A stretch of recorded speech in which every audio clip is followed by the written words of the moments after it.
সড়কে থামছেই না মৃত্যুর মিছিল। বরিশালে বেদে সম্প্রদায়ের লোকজনবাহী ট্রাক উল্টে 2 জন নিহত হয়েছেন। আহত হয়েছেন অন্তত 21 জন। বিকেলে ঢাকা বরিশাল মহাসড়কের উজিরপুর উপজেলার বামরাইল এলাকায় বেদে সম্প্রদায়ের লোকজনবাহী একটি ট্রাক নিয়ন্ত্রণ হারিয়ে রাস্তার পাশে পুকুরে পড়ে যায়। এতে ঘটনাস্থলেই 2 জন নিহত হন।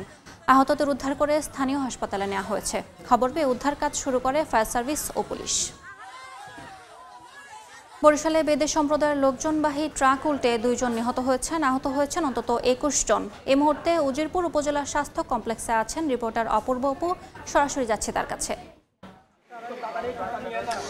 ঢাকা বরিশাল মহাসড়কের উজিরপুর উপজেলার বামরাইলে আজকে দুপুরে ভয়াবহ এক সড়ক দুর্ঘটনা ঘটে। এখন পর্যন্ত 2 জন নিহতের সংবাদ আমরা পেয়েছি। আহত হয়েছেন অন্তত কমপক্ষে 15 থেকে 20 জন। আহতদের এবং নিহতদেরকে বরিশালের উজিরপুর উপজেলা স্বাস্থ্য কমপ্লেক্সে নিয়ে আসা হয়েছে। এরা আসলে মূলত সবাই বেদে সম্প্রদায়ের, এবং এই বেদে সম্প্রদায়ের মানুষরা মোস্তফাপুর থেকে, মাদারীপুরের মোস্তফাপুর থেকে তারা যেটা জানিয়েছেন, রওনা হয়েছেন আজকে দুপুরে একটি ট্রাকে করে। তারা তাদের মালামাল নিয়ে ট্রাকে করে পিরোজপুরের মঠবাড়িয়ার উদ্দেশ্যে তারা দুপুরে রওনা হয়, এবং প্রতিমধ্যেই সেই ট্রাকে তারা যেটি বলছেন 15টি পরিবার ছিল। সেই 15 পরিবারে প্রায় 40 থেকে 45 জনের মতন বেদে সম্প্রদায় তারা সবাই ছিল একসাথে।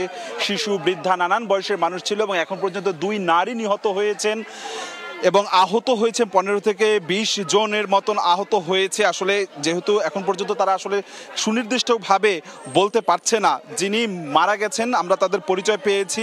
35 বছরের এক নারী তুফানি, তার 2 ছেলে রয়েছে, এবং 30 বছরের রাজিয়া নামে আরেক নারী, তার 3 ছেলে এবং 1 মেয়ে রয়েছে। অর্থাৎ যে 2 জন মারা গেছে, একজনের নাম তুফানি, অপরজনের নাম রাজিয়া। তারা সবাই বেদে সম্প্রদায়। তারা যেটি জানিয়েছেন যে কুরবানির ঈদ করতে তারা মাদারীপুরের মোস্তফাপুরে এসেছিলেন, এবং কুরবানির ঈদ শেষে আজকে একটি ট্রাকে করে তারা তাদের যত মালামাল ছিল সেই ট্রাক ভর্তি করে তারা পিরোজপুরের মঠবাড়িয়ার উদ্দেশ্যে রওনা হচ্ছিল। আপনারা জানেন যে বেদে সম্প্রদায় তারা বিভিন্ন গ্রামে ঘুরে ঘুরে তাদের যে ভিন্ন ধরনের পেশা রয়েছে সেই পেশা ঘুরে ঘুরে কাজ করেন।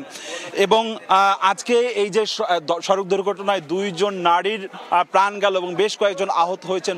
মূলত এই মুহূর্তে আসলে তাদের শোকের মাতুম চলছে, এবং বিভিন্ন আশপাশের বিভিন্ন উপজেলার যারা বেদে সম্প্রদায় রয়েছে তারাও এই হাসপাতালে ছুটে এসেছে। উজিরপুর উপজেলা স্বাস্থ্য কমপ্লেক্সে একটি অভিযোগ করেছে, তাদের যারা মারা গেছে তাদের এক নারীর হাত থেকে একটি স্বর্ণের আংটি চুরি গিয়েছে বলে তারা অভিযোগ করেছে, এবং আহতদের সুচিকিৎসার দাবি করছে। তো বরিশাল উজিরপুর উপজেলা থেকে আমার কাছে সবশেষ সড়ক দুর্ঘটনা এতটুকুই খবর ছিল।